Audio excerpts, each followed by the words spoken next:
Hey, everybody, welcome to the Amalgam Games Lab. I'm your host, Shannon Hagler, alongside Keena Johnston. I have finished Kingdom Hearts 3. I am playing Kingdom Hearts 3. And this is the Amalgam Games Lab, where we talk video games, specifically video games in general. We'll do a bit of housekeeping first. This is the new launch week. We're doing stuff this week. We're doing stuff. Stuff is live and it is green. Yeah, it's all over the place. We have got a new logo. We got art. Yes. We got a new schedule, kind of. Yeah. Things are happening. We're trying to push this thing. We're trying to get somewhere. We have a rename. The channel is now The Amalgam Show. Yeah, welcome to The Amalgam Show. Username, social media username. Yeah. Which is at The Amalgam Show. Do we have Twitter yet? Yeah, we have Twitter. We've had Twitter for ages. Oh, okay, cool. All right. I retweeted something funny. I might take that. Well, I might look at the Twitter. Yeah. Twitter's good. Well, not good. Twitter's bad. Twitter's really bad. Awful, but it's got some fun stuff. Twitter has functionality. It has a usefulness. So be sure to check out all our social media channels, Instagram, Twitter, Facebook, and hit that like and subscribe if you do enjoy this. There will be changes being happening, but all good stuff. Good stuff to make life easier. Remember to comment below or email us at amalgamshow@gmail.com. And I think that's about it, because we'll have to chat about Patreon. Yeah, we'll make some changes to Patreon. So yeah, anything, most of social media is now at The Amalgam Show. Yes. Cool. So we'll kick this one off with a little bit of a change, like we talked about. We'll just ask, you've been playing Kingdom Hearts. I've been playing Kingdom Hearts. How has that been?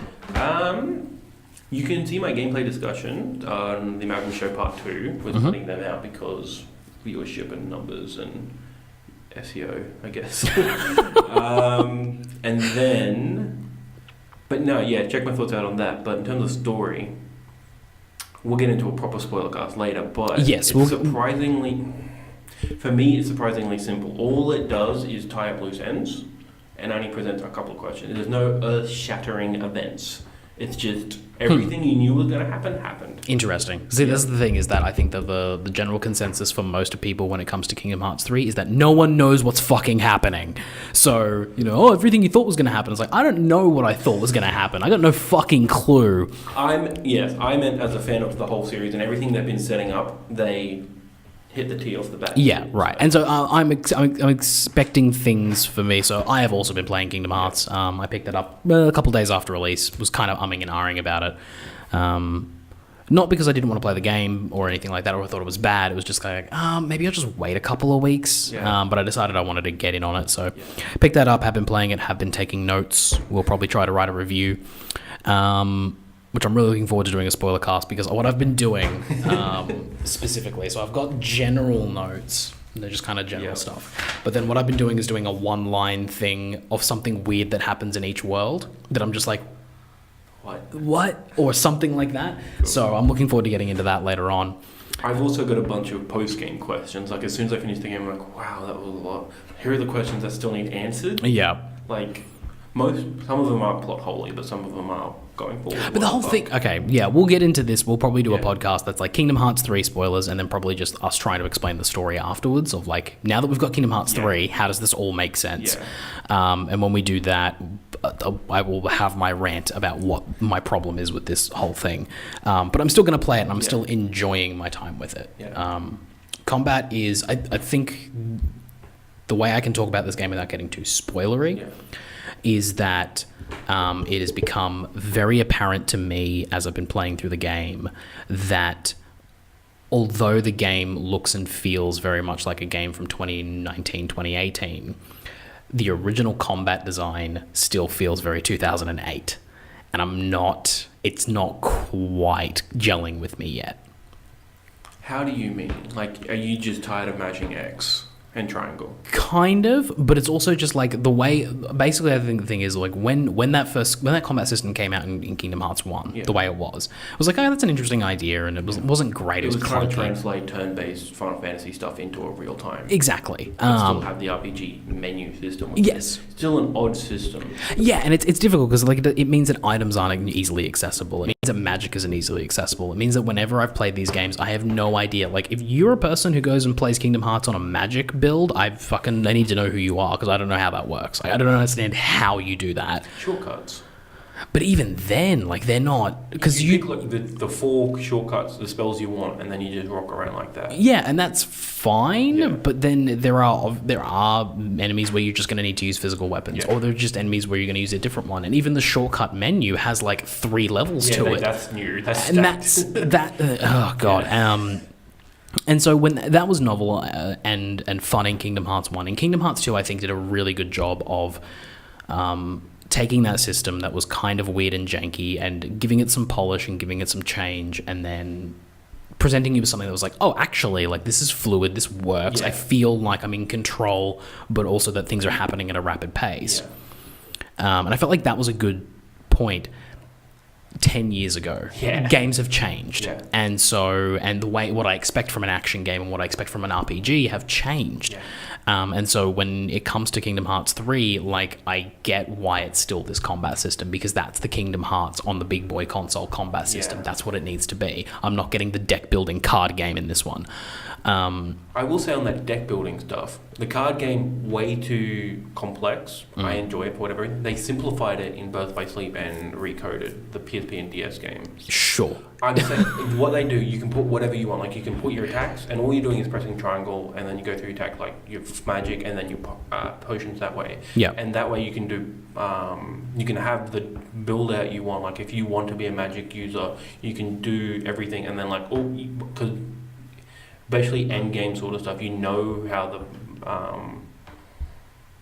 the flow of battle goes. So, you know, this is where I need to put my cure spell or my potions or ethers and stuff. But then, you've also got the shot lock and regular attacking. Yeah. So it's like, I think that's the best system. But for some reason, because it's the number game, they're like, let's just put it back to the attack magic items. I'm like, yeah, I mean, that's just the way it is. And I'm like, I'm okay with it. Like, and I'm still having fun with it. But there are little niggly things that I'm like, it doesn't feel fully fleshed out or advanced yet. It still feels like I know the development didn't really start until 2013, but even so, you've had 10 years to concept out a better way of doing this. So they did experiment in all the spin-offs, and I think for the most part those experiments were successful. They just only took a little few of those things, like the bouncing off walls and and like I have opinions on all of that stuff. Like, all that stuff is like about the flow motion the other day. Yeah, the flow motion. It's really good in the 3DS game. Like, it's connected and kinetic, but this one it doesn't do anything. It's just it feels tacked on. Like, it just feels like it's there, and like whenever I'm in a room and all the fucking like walls are shining, and I'm just like, I don't care. And then I accidentally end up in one, and then I'm hitting some random thing out. It's just the combat system can be really frustrating. But at the end of the day, that's not why I'm there. So I'm cool with it. I'm having a lot of fun with it so far. I think I've played like 15 hours so far. Okay. But the thing is, when I play games, I tend to take a little bit longer in each area than most people do. I spend a little bit more time exploring. I've gone back to a couple of worlds to see if I can find some stuff, level up a bit, because the leveling curve is fucked. At least I've found. How do you mean? Well, so I went through the first... Okay, slight spoilers. I went through the first 4 worlds, and like, you know how when you go into it, it's like recommend like battle level 20 whatever, or like, you know, so battle level was like for the first few worlds like 10, 12, 14 and 18 or something like that, and it seems like a pretty decent level curve. And it's like, okay, cool. I went through the 10 level. By the time I reached the end of that, I was like level 13, and the next one was 14. It's like, cool. Finished that one off, was like level 16, and the next world was 16. Cool. Finished that one off, the next one was 18. I was at about 18. Finished that one off, was at like 21 or 20. The next one was 24. I went in, did like a battle, and was like, I am fucking underleveled. Like, there is no way I'm surviving this shit if I go through all of it at the current level I'm at. That's why I went back and did some more cleanup. Then finally came back at level 24. And I will say this, it's definitely like, if you look at the recommended level, if you're one or two either side, like one either side of that level, you're fine. They definitely have this thing of like, the levels are recommended for a reason. So I went into the level 24 level at level 23 and was fine. And now I'm at a point where I can see that if you start there, like where I'm going to end up at the end of this level, I'll be able to do the next one fairly simply as well. But for whatever reason, the previous levels did not get me up to level 24 in time. So I was like, what the fuck is this? Like, that's not a level curve that makes sense, because now it's making me go around, and it's not like there's side stuff that I can do that is productive or adding enough experience. And like, especially when you're looking at the experience that's being generated from hitting a Heartless, and it's like 6, 2, and your next level's 4,000 away. Like, what are you doing? And none of the gummy ship stuff like adds to the level. Like, I don't know. Gummy ship has its own RPG system and its own level mechanics, and like, why would I do any of that? Why would I do any of the gummy ship? It's always been bad. The best time it was in 2 when they give you they gave you special blueprints. This time, like, I'm still on my second one. I don't know. I bought one and didn't like, and I bought one as well, but then I'm missing a gummy ship. Exactly. Like, fuck it. What's the point? Yeah. Well, I was like, oh, this will be a nice gummy ship to have. It's like, I bought the blueprint for it, but I don't have the pieces to build it. And where the fuck do I get the pieces? I don't know, because I went to the gummy shop and they don't sell gummies. Yeah. You meant to go find them out in the. Well, I'm not fucking doing that, because controlling the ship feels bad. Yeah. It feels really bad. Like, for some reason, when I'm in battle, like in battling the Heartless and the gummy ship, I want it to be normal. Like, yes, normal yes. But when I'm flying around the other way, I want it inverted. You're right. You're exactly right. Yes, that's exactly how I play, because I switched it to inverted as well, because like, this feels bad. Yeah. And then when it goes into like the 2D, like almost like Space Invaders type shooty thing, I want that to be proper, but I can't, because you inverting both, and it just yeah. And the problem I've always had with the gummy ship stuff is that it would be fine if it was completely optional, but it's not. You do have to actually beat up some monsters on the way there in order to unlock certain places, and so therefore you do have to be a certain level of gummy ship. I'm like, I don't fucking care. I'm sick of gummy. Ugh, gross. They're not even gummy. They're just blocks. They're not actual. Yeah. Okay. It throws a lot at you, that game, early. Like, for someone like me who's played, like, of the Kingdom Hearts series, I have completed 1, I have completed 2, I have dabbled in the rest of them. I have not completed any of them. I have watched a bunch of YouTube summaries and done a bunch of research to make sure I know what's going on, but it still drops a lot. And I had people ask me, like, oh, if I've only played 1 and 2, or if I don't play Kingdom Hearts, is this one I can start with? And the answer is no. Fuck no. You need to know your shit. Like, you definitely need to know what's going on, otherwise this thing is just a complete and utter mess. Which I don't understand. Honestly, I thought that they would do a better job of onboarding people, because it's the first Kingdom Hearts on a brand new system. Like, they skipped the PS3. This is the biggest introduction you're ever going to have. As far as I can tell, I think it's doing pretty well sales-wise anyway. Because it's Kingdom Hearts, but still, there are some pretty big missteps so far in the early game. But I'm still gonna fucking complete it.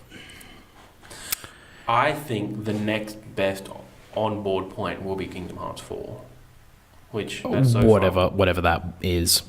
And I am standing my ground here, and we will talk about it in future. But they cannot do this. Oh, game on every system bullshit again. I don't think they will, because there's not that many systems anymore. It can't be even. But okay, yep, all right. But like. Okay, no, I'm going to leave it, because otherwise we're going to jump into stuff that I can't. So that's what we've been playing. Other than that... I've also been playing the Anthem demo. Yes, I haven't had a chance to play that yet. How's that feel for you? I have now played the alpha. I managed to get into the VIP weekend without pre-ordering the game. So I just downloaded the thing from the PlayStation Store, and then on the Sunday, I got in. Just by clicking enter. That doesn't surprise me, because that thing was broken from the top down. It's fucking busted. So I'm like... Okay, so I played that on Sunday evening. Right. I'm like... Because it's going now again, right? Yeah, there's a public beta. Demo. Like, right. You know, everyone can get in easy.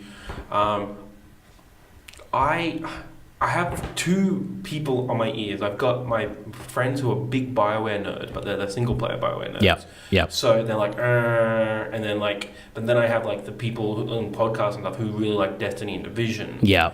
And they're like, oh, I'm pretty hyped for this. But they're also BioWare fans. Yeah. And like, oh, this would just be a good melding of the two. So I'm like... My opinions... This game is fun to play. The gameplay, which is what a game is... For for the most part. Yeah. Is fun to play. If you like, I think the Mass Effect Andromeda gameplay is really, really good when it's not glitching out. Okay. Like the jetpacking and all that was fun to jetpack around. Yeah. This is what if you could click L3 and then fly after you jetpack. Yeah. And then the guns feel really good, like the vibrations. Like, who'd have thought that like 2 times in 2 years I'd be talking about the vibration from God of War and then Anthem. Yeah. Like, and I'm playing on a PlayStation 4 controller, which technically has the worst vibration. Yeah, it's just regular old rumble. Yeah. But yeah. So that feels really good. I've only played the 2 different classes, the agile one and the balanced one. And So the Ranger and the Interceptor? Yes, I think that's what it's called. Yeah. And they both feel good to play. Like, they have different enough things and they have faster weapons, but you can also swap out those weapons. Like, you can just have like a slow machine gun as an interceptor, but it's triple jump. Okay, yeah. Cool. I haven't played the Mage, which I think is called the Storm. The Storm, yeah, and then the Colossus is the tank. Yeah, I don't think I'd ever be interested in that one. Well, see, and that's the thing is I usually am interested in those kind of ones. Like I play Titan in Destiny. Yeah. I usually play tank or a class that is like huge DPS. Yeah. Like I like to be front and center in battle, and it's the same when playing Kingdom Hearts. Like I pick the strength mod, like I go that route because I like to be just in there, like beating things down, get it over and done with, kick the door in type thing. But when Overwatch came out, there are so many people who are good at first-person shooters that I couldn't be a tank. Yeah. So I ended up changing it up and playing support role. Yeah. And it was actually really fun. So I want to see how I'll go with like Interceptor this time around. Because I think that's the one that I would lean towards if I'm not, because I'm never a magic user in games. Yeah. So the idea of a mystical technomancer. Even this one's really interesting. Like, what? Yeah. You guys are literally combining Mass Effect and Yeah. Dragon Age. Yeah. Like, did you play Dragon Age Inquisition? No. In Dragon Age Inquisition, there is these rifts that like they call it because of shenanigans going on. Good. That's the gameplay loop. You run into these rift, you kill everyone, you close the rift.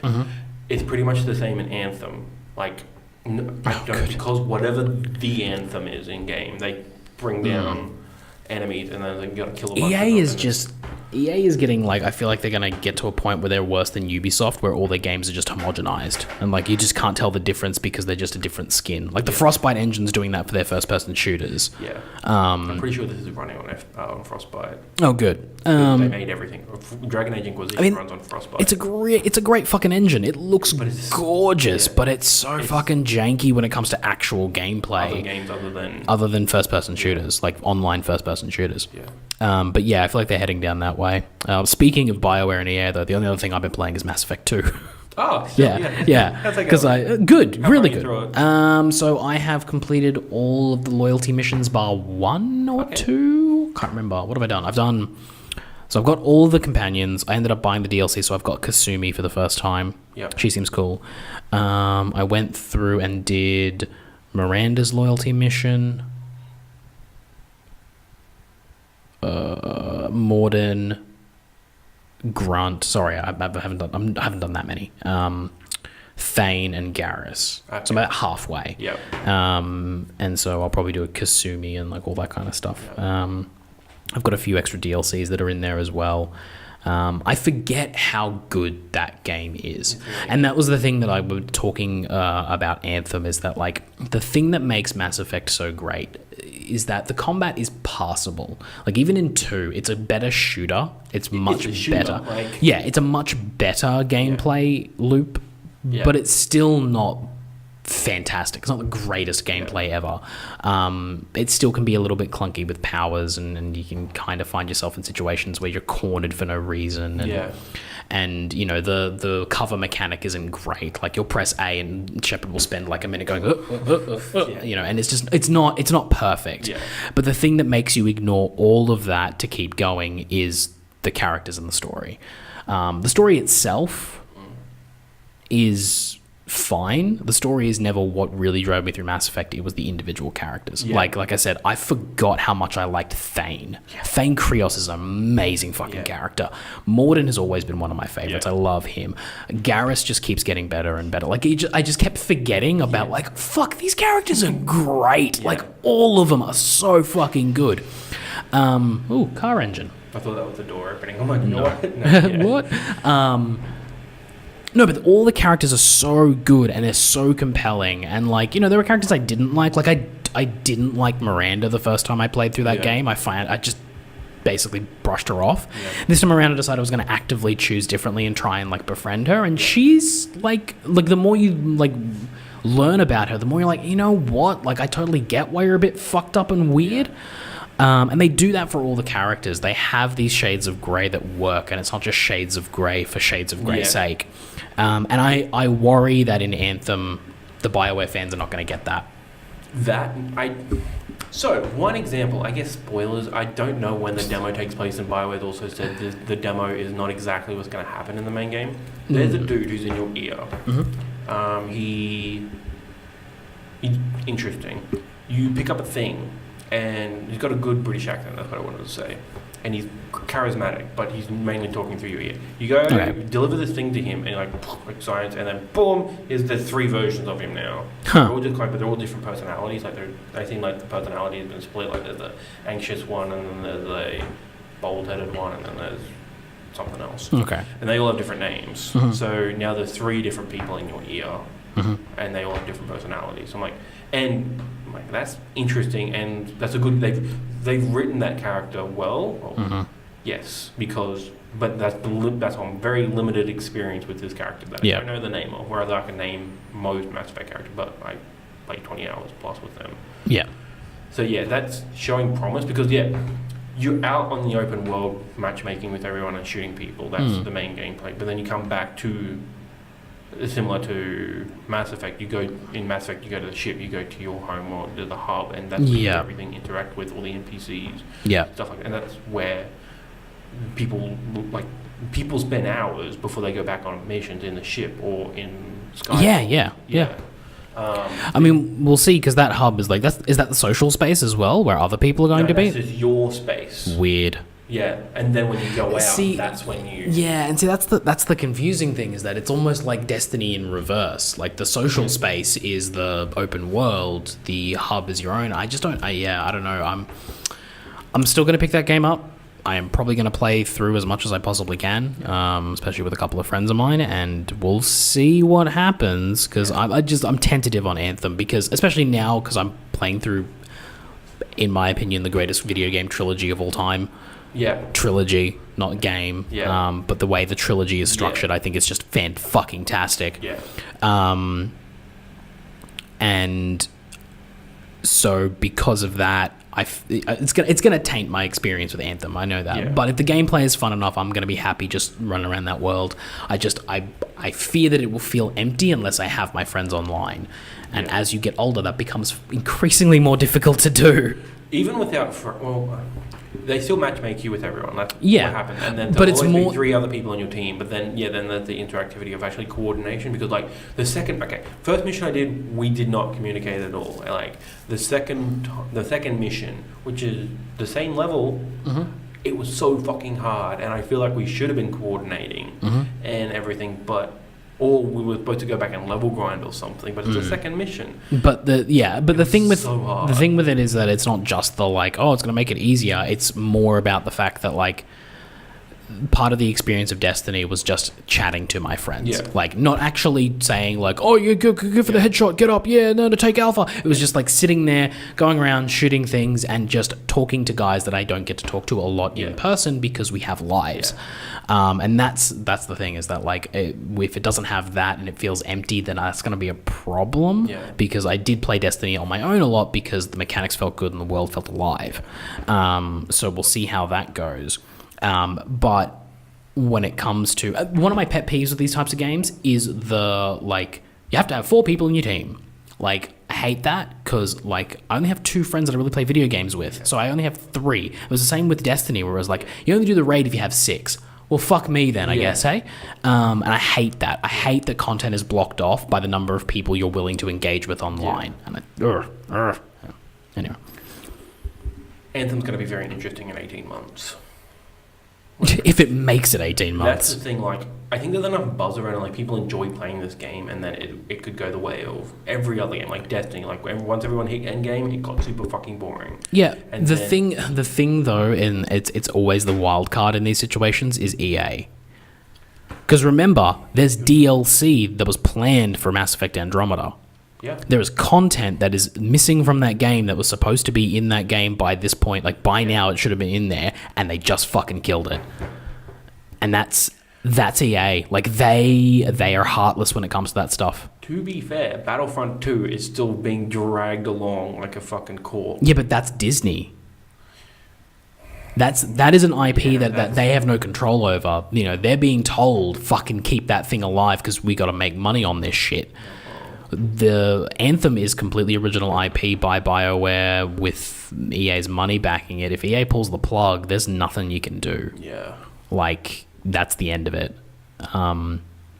You know, there's part of me that's like, I wish BioWare would just do a Bungie and just fucking bail. Just fucking bail, guys. Like, you're not safe. Look at, what is it, Visceral? Maxis, every fucking day. DICE. Like, just look at them. They're all fucking husks of what they were or dead. Yeah. Like, that's how it goes.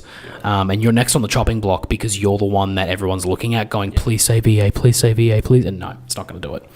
I'm not even looking at them to say, probably investors are. I'm not looking at BioWare to save. I just want BioWare to put out a good game. I'm looking for BioWare to save EA because EA has the portfolio of a lot of games that I would like to see come back or at least be used, and they have a lot of studios that I like under their banner that I would like them to use their stuff from, and they still haven't because for some reason EA is weirdly the one company that does what everyone wants, which is they don't look at the past. They don't do remakes. They don't do nostalgia shit. They just constantly plow forward. The only remaster they've done when they said they weren't going to do any is Burnout Paradise Remastered. And I'm like, I love that game. I bought it again because it was dirt cheap. But also, Dead Space Collection, Mass Effect Collection, Dragon Age Collection. Like, there's so much. Yeah. They have all the Command and Conquers. They have all the Command and Conquers. They are re-releasing a mobile game. No. Or maybe I'm thinking of a different RTS genre. They re-released all of them onto the PC. One's getting like a full-on remake, like StarCraft. One of them's getting remade. It sounds right, but still, like, I don't there's so much. Yeah, Command and Conquer, Command and fucking Conquer. It's everyone's uncle's favorite game. Exactly. It's the fucking and they've got all that stuff under their belt, and they just do fuck all with it. They just sit on it. Yeah. And like, why? It's not making you money unless you use it. Yeah. You're just sitting on the IP for no reason. They've got so much. Like Skate. To the point where people are making their own Skate game. Like, Session looks good. What was that other one? There was another one. Was there another one? Can't remember what it's called. Yeah, no, I've lost it. But yeah, like, they have all these IP, and like, I'm hoping that BioWare can save them in such a way of like, please just get them to, like, I don't know, start again. Like, there's a part of me that just wants BioWare to go onto something new, like, not like, I know Anthem's new, but like, they had Mass Effect, they had Dragon Age. Surely there was a third one that they could have done, like how, Bethesda has Fallout and Elder Scrolls, and now they're getting Starfield. Yeah. Like, they're getting that third genre there. But yeah, we'll see how Anthem goes, and hopefully we'll start, with me this year at least, trying to start do more talk about current games, and we'll try and get some stuff up. Speaking of current games, really quickly, Resident Evil 2 is really good. Yes, I've heard nothing but good things about it. Really not a game I'm ever going to play, but it's really scary. Like, see, I've heard both sides. I've heard a lot of people say that it's really scary, and a lot of people say that it's not scary at all. It's atmospheric as fuck, which is good. Good. But then you get to a point where dude just starts chasing you down forever. Oh yeah. And I found him, and you can't kill him. Yes. You can only run. Yes, and I'm like, since I found him and I couldn't get past him, I'm like, I don't know if I want to keep playing. I do, because I spent a fuck ton of money on it. Yeah. And the game's supposed to be short and play it twice. But yes. Still, I'm just like, it's like 6 to 8 hours. I don't like it. Like, That's like, you probably got the same feeling that I do. Like, whenever a game has a clock in it, like a Final Fantasy Lightning Returns, or like a Majora's Mask, where it's got a countdown clock, like, you got to do it within these days. I fucking hate those games. Yeah. They drive me nuts. Like, I liked those games, but I hate that mechanic. Yeah. So much so that I play through once and I'm done. Yeah. So yeah, I hate the certain mechanics people don't like. Yeah. And that's fair enough. Yeah, it's I don't, because that was fine up until then, and because you have such a limited resources of ammo and everything. Yeah. It's like shit. Yeah. Like people are comparing it to the original Dead Space, which is funny because Dead Space was inspired by Resident Evil 4. Yeah. Yeah. And I love Dead Space. Yeah. So I'm like, It's that thing that always comes full circle. Yeah. Like the original, like Halo was inspired by Doom, and then when you play Doom, and Alien. yeah, and when you play Doom 2016, you're like, man, this thing looks a lot like Halo. Like when you bring Doom forward, you're like, oh, wait a second, of course it does. Yeah, everything comes full circle. I love it. Yeah, it's great. Let's talk about some news. Yeah, let's move on to news. How long have we been recording? We're going to on. split this off into its own section. I don't know if what we'll do for this show. We'll see how we go. We'll see what's happening with the Games Lab. But yeah, let's start with the news. And I just wanted to do some quick little dot points just to kind of hit off because the thing that I really want to talk about was the Epic Games Store, which is an interesting thing that happened over the holiday break. Yes, because it's a thing that happened kind of as we were taking our break, Yeah. and it's kind of picked up steam over the last couple of weeks. We haven't had a chance to talk about it. This thing. I'm trying to figure out a Steam pun, but all of them aren't good. No, aren't good enough to be bad either. Stop, So. just stop. So the Epic Games Store launches. It has a really good incentive for its developers. It is an 88-12 split. And then even more if you're on the Unreal Engine 4. Correct. And for context, the current split with Steam is 70-30, I believe. I think everyone's 70-30. Like Steam, PSN, Xbox, Apple App Store. Yeah. So 70-30 is the generic split, like the industry standard. Yeah. Is the split there. For context on that, apparently a bunch of people in Epic's accounting team went through all the numbers and basically said, like, you don't need a 70-30 split to be profitable. Yeah. We only need an 88-12. Yeah. That's what we're going to do. Yeah. So, okay, cool. So that's what they've done. It's good because it means more money in developers' pockets. Yeah. But it has created some weirdness. So, it's doing really well, from what I can tell. There are people joining it very quickly. It is gaining steam. Ha, there you go. Yeah. And it's very odd because I saw the numbers also come out from a report that basically like 60% of Epic Games users don't have Steam installed. Yeah. I think that's probably all the Fortnite players. Exactly, because the thing is just basically the Fortnite launcher retooled to add some extra games in there. There were games that came launched there, like Hades, which is really, really good. And they have snagged some pretty sweet exclusives over the last couple of weeks. The first one that I saw was The Division 2. Yes. Which will be launching exclusively on the Epic Store. Yes. With Uplay as well, I believe, obviously. Yeah, launching on Uplay as well. Yes, yeah. But it is not coming to Steam. And that was like that's pretty big. Like Ubisoft is always the first big person to like, we'll give this a go. That's why the Wii U had games that weren't Nintendo games. Yeah. I just realized that. I was like, of course Ubisoft jump at this. They're always the first one to be like, yeah, no, we'll do that. We'll make Zombie U. That Ubisoft is the company where you're like, I dare you to stick your dick in that, and they're like, yeah, sure, and they just do it. Like that's just who they are.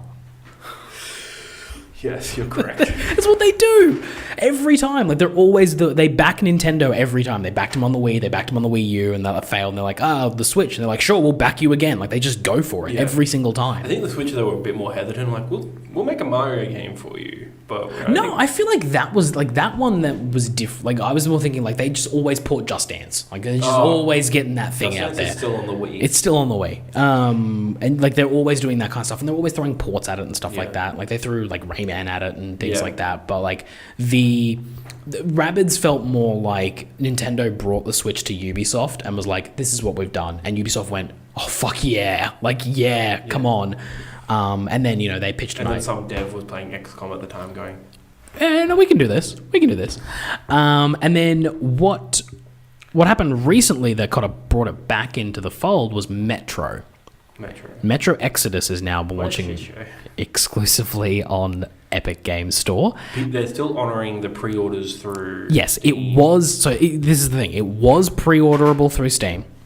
It was then announced that they were doing Epic Games Store exclusive, but that they would be honoring the pre-orders, and Steam had to come out and say they would be honoring the pre-orders on Steam, they would be honoring all the feature DLC, and then there was some line in there about, like, we're sorry about this, we think it's wrong, but we were only told recently and had to make a decision. It was like, fuck, man, throwing shade.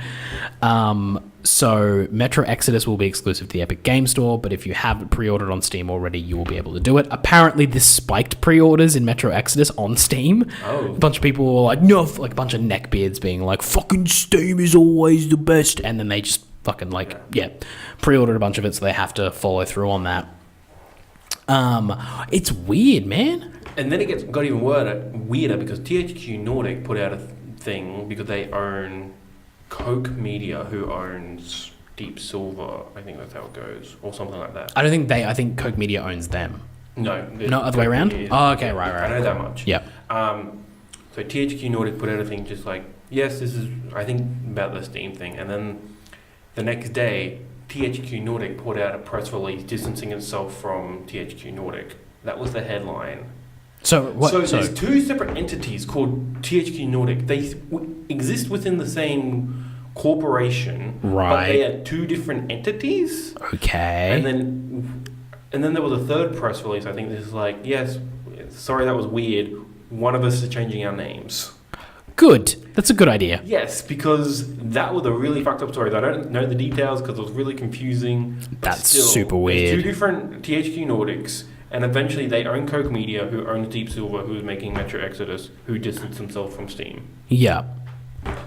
That's the shit show I was Fucking hell, I didn't hear that part. I was more referring to the shit show of Steam, like, being like a petulant child, being like, we think this is bad decision. Like, fuck off. Of course you guys have had... Exactly. You've had a monopoly on this shit for like a decade. Of course you're bitching that someone else has come in and been like, yo, we'll give you a better deal and our launch is better at the moment. Because the thing is, it's not better in terms of like functionality or anything like that or UI. But the thing that I've noticed a lot of people talking about is that because the Epic Game Store is new, there's a lot less on there, so it's a lot easier to navigate when you're looking for what you want. The Steam Store is just fucking filled to the brim with bullshit from top to bottom.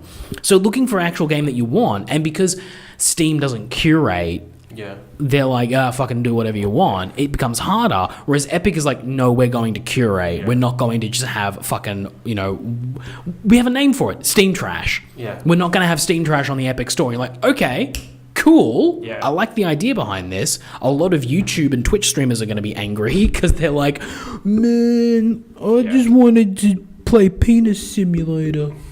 Because that's where Steam Trash is from. It's from that genre of game they can still do that, but Steam's not going away. Yeah, but the Steam is just not going to and that's the thing. Steam's not going to go away, but it might slowly erode. Yeah. Which is what I think we're looking at here is just the slow erosion of Steam, because people have been fed up with Steam for years. Just with the way it works, the UI, the lack of curation, the lack of tools, the fact that anyone can do anything, the asset flips that are on there, asset stealing that happens there, the shitty refunds, the not getting them, then getting them, and then weird stuff in between, the developers being angry at them because you can have a game for 24 hours and play it for 2, and for a short game you can finish in 2 hours and then get a full refund on. Fuck you. And then there's been the internet backlash where there are a bunch of people, and I'm just going to say it again. If you're one of these people, you fucking suck. Developers deserve to get paid. Yeah. Developers deserve to get paid for the work they do. And if they can get paid more for the work they do, it means they can do more work and make better games in the future. You saying, 70%'s fine, they should get... No, they did all the work on that thing. They did all the work to make that game. All Steam does is put it out there so that people can buy it. That's all they do. Click a button and make it work. The other argument for the 30% that they do is that they provide server costs. They do. They provide the ability to do the forums on Steam. Like there's a couple of back-end stuff that they do all the cert. Oh, I don't know about cert, but there's stuff on the back end. But again, like Epic has figured out, they don't need to spend 30% of the revenue. Yeah, no, because that's profit margin on there as well. Because they wouldn't be just saying, 30% that covers all our costs. No, they get profit off of that as well. Yeah. And Epic has come up with the idea that no, you can do 12. You can take 12% of the revenue and still absolutely be profitable, because they wouldn't have done it if it wasn't profitable. Yeah. So you've got that that at the end of the day. Yeah, you've got that side of the equation where a bunch of people are being just fucking shitty on the internet, which, you know, hey ho, surprise. Being shitty to developers, being like, why do you want more money? Because they want to live. So you got that side of the equation, and then you got the other side of the equation, which I'm partly in the camp of, which is like, okay, so we've got an Epic Game Store. Epic is owned by Tencent. I can't. This giant evil corporation that owns half the world is just like, it just makes me go, oh, I just can't. Is Epic owned, or they have a large investment in? I believe they're partially owned. Yeah. Yes, I believe they're owned by Tencent, because because the weird thing that happened during all this clusterfuck around Tencent is that they own Epic Games, but they have a partial investment in Bluehole, which is PUBG. And then Tencent also put out their own battle royale, like more directly. So fucking stupid, man. Yeah. This whole thing is a nightmare. Yeah. But it's good. I think it's a good thing, because I think a competitor to, like, I mean, just look at the PlayStation and Xbox store. Yeah. Like, when PSN came up with PS Plus, they were behind the ball. Yeah. They were not doing well. They came up with PS Plus, and suddenly everyone started going towards that. Yeah. And because you get free games, like, you may not like the server system, and it may not be the system you play on, but you get a free game every month, so fucking why not? Yeah. So it turned the tide there, to the point that when we got to the next generation and PlayStation was like, we're going to keep doing it, Xbox had to come up. Finally actually pay for online. Yes, we'll make you pay for online, but we're going to keep the free game service. Like, you're going to get those free games every month. And, you know, my library's full of that shit. Yeah. I haven't played half of them, but, you know, they're there for when I'm looking for something to play. Yeah. And it worked so well that Xbox had to counteract with games with gold. Yeah. They had to. They had no other choice.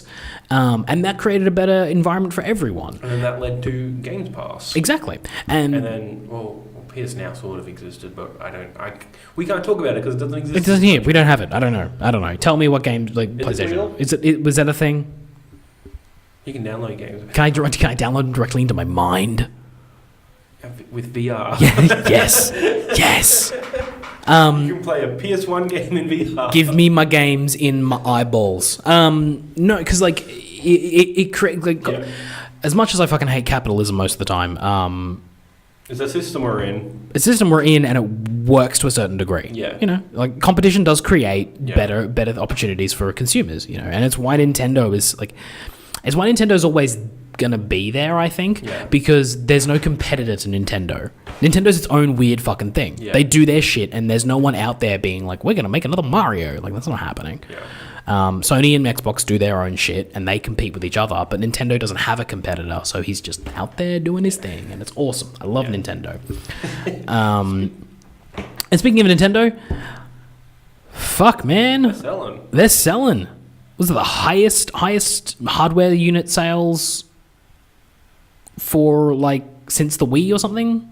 It's for like December, like they're high, tracking above the PS4 and in line with the Wii. That's what it's been doing. But I remember specifically it was something like it was the highest number of units sold by Nintendo in December since the DS. Jesus. Which is like the fucking pinnacle that they had. Like, everyone talks about the Wii because it was this phenomenon, but the DS is also like this quiet juggernaut that they had. So they're doing really well. And everyone had one. Yeah, exactly. But they're doing really well for themselves, and, like, they're quietly amassing an empire. Because I think that's the thing. That's the weird thing about the Switch lately, is that it has been kind of quiet. Like, they're not. Smash is great. Yeah. But they don't. It's great, but, like, it's not. We don't know what's going on. Like, new Super Mario Brothers port came out, and it's that good game, which is really good. But Metroid Prime 4 got completely shit canned and started again. Yeah. Which is interesting. Like, I didn't think that was going to happen, but now Retro is back on it. I did see someone on Twitter mention that they did the same thing to Zelda. Doesn't surprise me. They took forever to come out. They never publicly said that. That's the interesting part of that story, I think, that Nintendo told us. They don't tell anyone anything. Yeah, usually. Breath of the Wild apparently went through the same thing, where they got to a certain point and then just trashed the whole thing and started again. It's like, this isn't good, and then started. Like, which happens with games all the time. In general. Yeah. Like, I can't think of any other examples, but yeah, it happens. Yeah, I don't know, Final Fantasy 15. Yeah. it changed so much it got a whole new name. Yeah. Apparently that Ubisoft game that was put in Watch Dogs 2, it's the same thing. Yes, yeah. It was a game that they got to a certain point and then just shit canned because it wasn't working. And then they rebooted it. Like apparently that name still exists, but it is not what that game was, or it is, or I don't know. Yeah. I mean, I like the line says where it's like, although we'll not likely keep up with the Wii next year. I don't know about that. I don't know, like, because I know the Switch doesn't have anything lined up real hot at the moment. But this time last year they didn't have anything lined up either. And then they ain't got a lineup. Yeah, and it seems like Nintendo is more suited to lately giving us a short window, announce, release within 6 months, kind of thing. It's on Bethesda's thing, but every quarter. Yeah. And so like that's the thing is that I'm looking at it, I'm going like, yeah, we don't know what they're planning yet. Like, have they had their direct this month? No, they didn't do a January direct. There was like a weird indies thing from the UK. Right. That's like where like Downwell got confirmed. Right. Yeah. Downwell because it's $4. It's really fun. Yeah, fucking why not? And then so they've got but the people are thinking, oh, well, it wasn't January, so it must be February. Yeah, no, like there's no. We'll see what happens. I mean, the one thing I can say is that when it comes to Pokemon news specifically, February they have announced before. They announced Sun and Moon in February. Because everyone's mainstream industry thinking that it's going to be E3. No, there will be a blowout at E3. No, okay. So I'm going to quash this now. You heard it here first. Nintendo never announces Pokemon at E3. I'm not saying announces. I'm saying there will be a bunch of news at E3. There will be a bunch of news at E3, but they always announce Pokemon a month before. Yeah. So it's usually been May. May is usually the month that you get your Pokemon news in. They did that one thing in 2016 with Sun and Moon. They announced in February. Was that for the 20th anniversary? Yes. So the reason they did that was because I believe it was like the 20th anniversary of the release of Red and Blue or something like that, or something. And they, alongside the announcement of Sun and Moon happening, they announced the Red and Blue and Yellow on the virtual console. So they did all that simultaneously, and it was that trailer where they went through all of the years, and then they got to the end, and it was just like a shot of the Pokemon development studio, Pokemon Center rendered in like 3D polygons, and then a picture of a Pikipek that no one knew what it was, and then that was it. And it was just like Pokemon Sun and Moon, and you're like, okay. And it wasn't, and it wasn't even like a showing. It was like literally just a dude with a camera, like taking shots off of a computer screen. Like it wasn't even rendered. It was just like Sun and Moon. You're like, what the fuck is going on? That seemed like they got the call a week ago. Like, It's like, we do not have any demos. Yes. Like, I've got nothing. Film. Yeah. They just like... It's EA's 2015 or 16. Yes, press conference. It was just like, here, it's coming. God damn it. So, like, there's every chance, like, precedent has been set, there's every chance that if they're making this a big push Pokemon, like, they really want to... Which they really want to push, there's every chance that they announce it in February with, like, a super short teaser trailer, and then start the build from there. Or they just stay radio silent until May and make an announcement. But we are pretty confident at this point that there will be a Pokemon game this year. Traditional. They said as much, and whether it comes out, I think it will. But there's a couple. It's very rare that Nintendo would push something back when they've said that it's going to happen. So I think I'm pretty confident that we'll be getting a release in November this year. Yeah. So there's a Pokemon game. I don't care who you are, Pokemon moves units. Even Let's Go did, and that was a divisive Pokemon game. Yeah. Pokemon and a straight-up RPG, traditional one, that will move units. That will move so many fucking units. Especially when you look at the fact that Pokemon sold so many copies on handheld systems and moved a lot of handheld systems, and now it's moving to this bigger one. Like, it will move a lot of those ones. We are probably going to get an Animal Crossing this year. I believe it's set for this year. They said 2019. I thought it was going to happen like March, April, but I don't think that's going to be coming that soon. Or it might. Who knows? They could have been working on this thing for you. Luigi, other green boy. Yoshi. Yeah. Woolly? Crafted World. Yeah, Yoshi's Crafted World. Sequel to Woolly World. And I believe there's another Kirby game in the works. There is. I don't know if it came out or not. Yeah, I know. Kirby's that one that's weird. That's that weird one that, like, they just release Kirby games at, like, this weird clip. Yeah. And, like, they're still releasing Kirby. I'll bet you there's a Kirby game coming out on the 3DS this year. I will bet you that that's going to happen. Because they just release Kirby games all the fucking time. They released one last year, I'm pretty sure. Star Allies or whatever. Yeah, I played the demo for it. Wasn't a fan, but yeah. But yeah, no, Nintendo's done really well with the Switch, and I doubt that we are going to go into this year being like, we're probably going to go into E3 and coming out of E3 with like a few bangers that we're like, okay, all right. Because they've still got a couple of games which we probably will see again at E3, like that Daemon X Machina. Yeah. I mean, the thing is they don't have so far we don't have the thing that I think Pokemon may be it, but they don't have the thing that like everyone wants, like the Zelda Mario, because they kind of. I thought it was going to be Metroid, but that's not happening. No. So they blew their load in their first year with Zelda Mario, because you would think that maybe one of those would happen at this point, but again, they've done like Mario Galaxy and Mario Galaxy 2. They've done stuff before.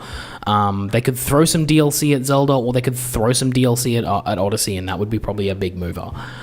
So there's stuff. There's things that they can do. And speaking of things they can do, I want to go back one now, and Sony's apparently having their guys work on next gen. Cool. What a awesome. plot twist. Like... I was all the rumors of 2020. So it makes sense that. Yeah, I was talking with a bunch of friends about this actually, and it does feel like this year. Like I was looking at the release schedule. Yeah. There's nothing confirmed past April. In general. Yeah. Except for Pokemon in... Yeah, but again, we don't even have a confirmed date for that. It's just 2019. The back half of 2019. But again, that's not even a month. Like that's month specific, Like not even like I'm looking for month specific, maybe even date if we've got it. Yeah. But once you get past April, it's kind of all hazy. Yeah. Like everything is just like, oh, we're getting to this and we're getting to that. Actually, I think Rage might be past April. I think that's a May game. I want to say it's a May game. Yeah. But once you get sort of there, it's just kind of like these games are coming out. And it's all very nebulous. And it feels like a wind down year. It feels like let's just put what we've got out, like put the rest of this shit shovelware out and call it a day. It seems like 2012. 2012 was the year we got Dishonored and a couple of other things, and like not much happened that year. Yeah, like I'm expecting some diamonds in the rough. Like Sekiro comes out in like 2 months. Yeah. Like that thing's gonna be. I'm looking forward to that game. I'm not saying this year's a good bad game because it's already got Kingdom Hearts 3 and Resident Evil 2. Yeah. Like they're the good games. I'm not saying it's bad. Yeah. I'm just saying that it doesn't feel like there are bangers we're waiting for. No. There's no Sony first party game in the first half of the year. Days Gone. That's in April. There's no Sony first party game in the first half of the year. I don't fucking care. Like seriously, Jesus Christ. I might buy that and try and review it just for the shits and giggles, because I don't think I'm gonna like that game at all. Can I borrow your copy when you finish with it?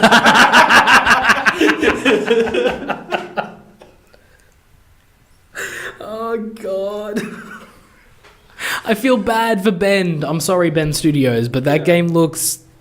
It doesn't look bad, it just looks boring. And generic. Yeah, super generic. But yeah, like I said, this year just feels like a wind down. Yeah. Like everything's sort of just... Everyone's just spinning their wheels, treading water, and we'll get an announcement on new consoles. And what I hope this means is that we're going to hit... The next generation's going to come out swinging. Because what I didn't like about the PS... Spider-Man 2, the launch title now that'll come out like... Not going to happen. No, but like what I didn't like about the PS4 and Xbox One was that everything sort of felt stagnant for a little while. Yeah. For a little too long. It was like, oh, the consoles are out, and here's some games that look pretty nice. And then for ages, it was just like... Every game just felt like, oh, we were making this for the PS3. Up-res. Throw it out there. Oh, we were making this to 360. Up-res, throw it out there. Yeah. Like, didn't feel like they were developing for these systems. Yeah. And I'm hoping what this means is that the first batch of games feels good, looks good. And then they're mostly tech demos. Launch windows aren't great. Yeah. They'll be fine. But what I'm hoping this means is that within the second year, you'll get those fucking big hitting games where you're like, oh shit, that's what these consoles can do. Yeah. I'm hoping that's a quicker cycle this time around. And it should be, since it should be more iterative. Yeah, I mean, it's still using the same architecture, so yeah. I saw some rumored things about like the hardware that's going into this thing, like CPU, GPU, and stuff like that. I haven't seen anything about that. All looks good. It was weird because when the PS4 and Xbox One came out, they were kind of like a weird step back, because normally what the hardware is like a step or two back from where the current PC hardware is, because PC hardware is so far up and it's fucking expensive. So they take a couple steps down and then use that. Because of the weird length of the last generation, it felt like the stuff that was in the PS4 and Xbox One was already obsolete by the time they got out. Not just a step back, but obsolete. Like, we've gone past this, guys. So it was really weird.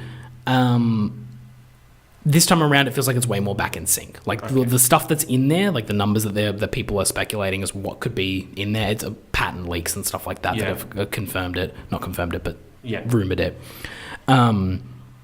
Those numbers match up more with, like, okay, this could be, like, these are systems that could easily run 1080p 60 frames a second.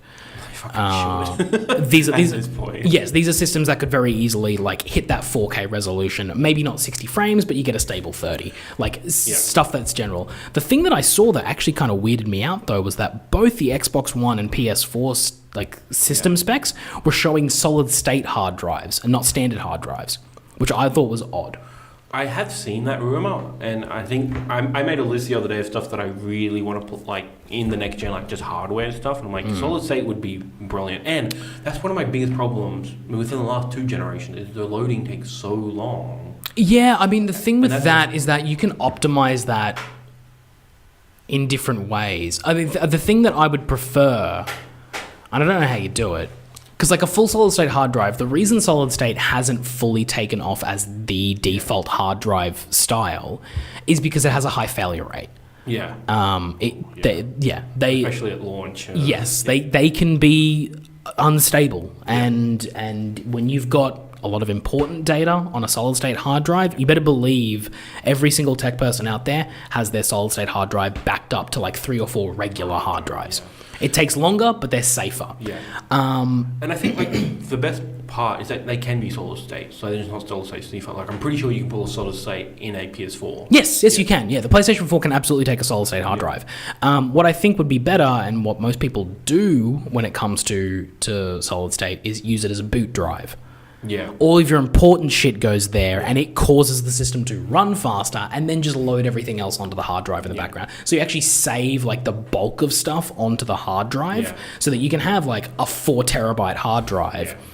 But you have a 250 gig solid state hard drive that's your boot drive. So it means that when you turn that button, boom, you're in, ready to go, and you can pull stuff from the hard drive. That's what I think would be better. But if it sounds like that's what the Xbox One needs from everything I've heard of it. But, you know, even like PS4, PS4 takes a little while to get into it, but it's snappier. I mean, the Kingdom Hearts load times are a bit, and there's X at the end of it, which is annoying. Yeah, they're existent. I mean, I do like that though, because okay, a little bit more Kingdom Hearts talk. What I like about that is that when I'm playing a game and there's a load screen, I pull out my phone. And the thing that I like about to press the X to continue thing means that because they have that sound that happens, like the bring, and you're like, okay, they've loaded. Cool, I can put this away and now I can focus. Rather than, like, sometimes where I'm looking through this and I'm like, oh shit, that started. Fuck, you know. 2019 problems. But yeah, like, we'll probably, it feels like we're ramping up to next gen. We'll see how that goes. We're going to be sick of it. Like, this time next year, we're going to be just fucking release these things. I'm tired of hearing about them. Just announce them. I don't, like, whatever weird Project Trinity and Scarlet and the different colours. Like, I'm already kind of sick of hearing about it. Like, I just want people to shut up and focus on, like, we've still got consoles that work. Please give me games for them. And actually the thing that about this particularly for me is that, like, I hate this because it happened to me last time too, when the generation switched over, which was like, I don't think my PlayStation's gonna last. And then the question is, like, do I just get another one, like a cheaper one or pre-owned one to tide me over until the next gen comes out, or do I shell out for the Pro? Because how long have I got? Have I got 12 months? I'll wait. Have I got 2 years? I might upgrade.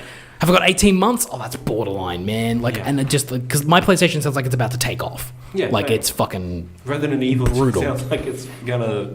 Kingdom Hearts is giving my PS4 a thrashing. Like, that game has a lot of particle effects. Even my fiance, who would never comment on anything that I'm ever doing in video games because she doesn't care whatsoever, But even she walked into my room and was like, "That thing is loud." I'm like, "Yeah, it is," and it never used to be. Yeah. So yeah, that's a thing. Dr. Mario World. I didn't see this one. Yeah, Dr. Mario World. It's coming to iOS and Android. Nintendo said they were going to get into more mobile stuff. Yeah. And they are. Yeah. The Mario Kart for mobile phone, I forget it. World Tour also was delayed by 3 months, I think. Mm-hmm. So they're going to be doing more iOS stuff, which is interesting. Yeah. They now have like a proper 3-pronged attack. It's like their Switch.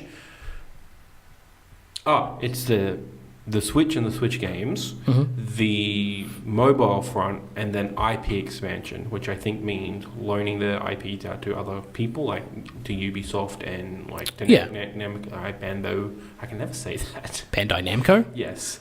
And then giving them the movies, like there's the Mario movie coming out. Yes, and then the Detective Pikachu. Yeah, and that's getting it. Cool. I love that part. The other two, fine, do what you've got to do, but I love that part. Yeah. That part is the thing that makes me excited. Yeah. Is the give your IPs to other people, because Mario and Rabbids was fun. It was really fun. Good. I didn't finish it because that game a bit too long. But not just that, but that game got weirdly hard at a certain point where I was like, "What the fuck? Why? Like this shouldn't be." Yeah. Yeah. Nintendo Switch Online passes 8 million subscribers. Is that good? I mean, it's better than 1 million. People are using it. I mean, there are more people that own a Wii U. Yeah.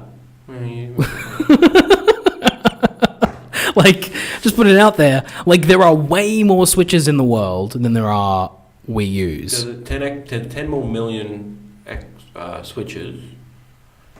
More than that at this point, isn't it? It's 32, and the Wii U only sold 13 million. Why am I thinking 22? I don't know, but it was 13 million. 22, I don't know. Yeah, so it was 12 or 13, but there are 20 million more Switch consoles out there. Yeah. And there are 28 million more Switch consoles that don't have it, and mine is one of them. I don't have Nintendo Switch Online. I see no purpose in it, mostly because I wanted to get it for I was thinking about getting it for the cloud save stuff. Yeah. Which would be really handy because there's no fucking way to transfer your saves. But there's also the thing where if you don't have the subscription for a certain amount of time, your saves disappear anyway.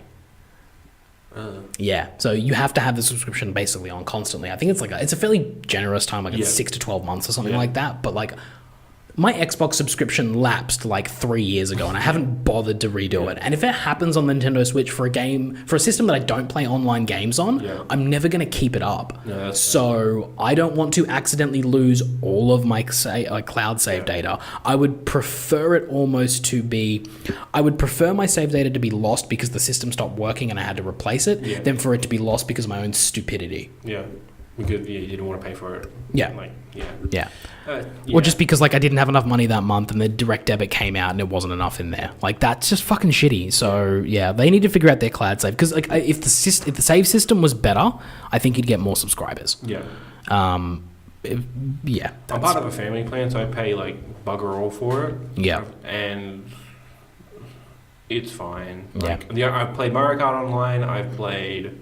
which is fine. And it's a weird... then I've done Pokemon trades online, and it all works. It's a weird thing, though, because, it's... Because I've been able to battle with people and trade without Nintendo Switch Online. If you're in local, you don't need it. Yeah.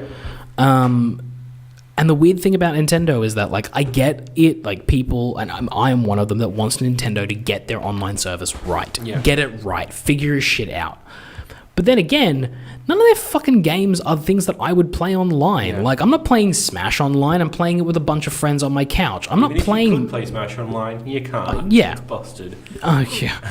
I'm not playing Mario Kart online. I'm playing it on a couch with a bunch of friends. I'm not playing Pokemon online. I'm playing on a couch with a bunch of... I'm playing all these games with my friends in the same house. So I don't need the online service. So I don't know. And the classic games aren't there yet. No games that I care about are there. Yeah, I dabbled in... the only game I do want to play is Zelda 2, but that's weird, and it's NES levels of difficulty, which is just nothing makes sense. Yeah. There's no Ubisoft. Again, the only thing that would, the thing that would probably make me go and get that for at least a month would be GameCube Virtual Console, Star Fox Adventures. I know I'm in the minority there. I liked that game. Yeah. I wanted to play that game again. Yeah. So much so that I actually pulled out my Wii like a few months ago and was like, maybe I'll go borrow my brother's copy. Because I just like the game. I don't know, it's weird and dumb and there's dinosaurs and Star Fox and there's a staff and like, fuck yeah. All right, cool. And the last thing is it the last thing you've got on here? One of them, yeah. While they've crossed 8 million, PlayStation has generated $12.5 billion of revenue in 2018. That's so fucking ridiculous. higher than Nintendo total revenue and more than Microsoft gaming division. That's so ridiculous. That's so much. And you know what the funny thing is? That's probably a lot of people who forgot they have a subscription. I remember. That's the whole point of subscription. There was some news service that said some news article from a year or two ago that talked about how like most gyms survive on the membership sign-ups in January that people forget they signed up with. Yeah. And I think that's how most of these subscription services work, because they generally work with that. But that, and then I think PSN also includes the games being bought on that. So between that's maybe a little less impressive then. Yeah, it's still impressive, but like a little less impressive, because like there's a lot of games that would flow through the PSN store. Yeah. That they're $100 each, or $90 each, or $60 each, depending on where you are. Like they're well, for you, this is all in US dollars, so it's $60 each. Yeah. So like a couple million units of a certain game, like a Call of Duty or something like that, something that people are going to buy online. Yeah. And then there's also PS Plus Now subscription, not just PS Now subscription. Sure, that all the 40 cents and change. Yeah, got it. But yeah, there's in revenue. Yeah. I'm just trying to think if that's profit. No. So as far as I'm aware, revenue is just basically gross. I think it is. Profit is different. Yeah. It'd be probably a slightly smaller number. Yeah. But yeah, that's all the news we got this week.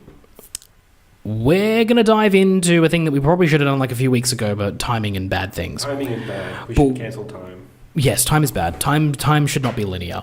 We'll talk about Kingdom Hearts time one day. Yeah. Fucking bullshit. Anyway.